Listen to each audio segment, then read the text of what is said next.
Samedi 20 décembre, elles se reposèrent le jour du sabbat.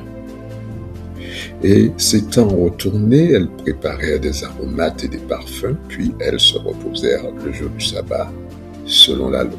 Vous trouvez ça dans Luc, chapitre 23, verset 56. Les disciples du Sauveur avaient un profond respect pour le sabbat, comme ils l'ont montré au moment de la mort de Jésus.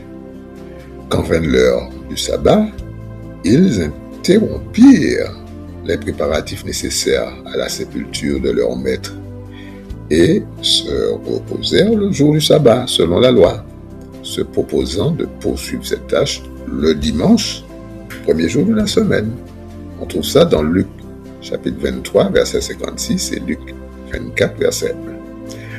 À l'exemple du Christ, les apôtres observaient le sabbat hebdomadaire. Au cours de ses voyages missionnaires, Paul se rendait à la synagogue le jour du sabbat et y annonçait le message du Seigneur.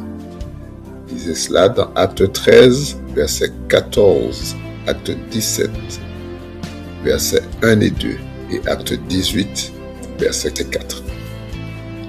Même les gentils invitaient l'apôtre à prêcher la parole de Dieu le jour du sabbat. Acte 13, versets 42 et 44.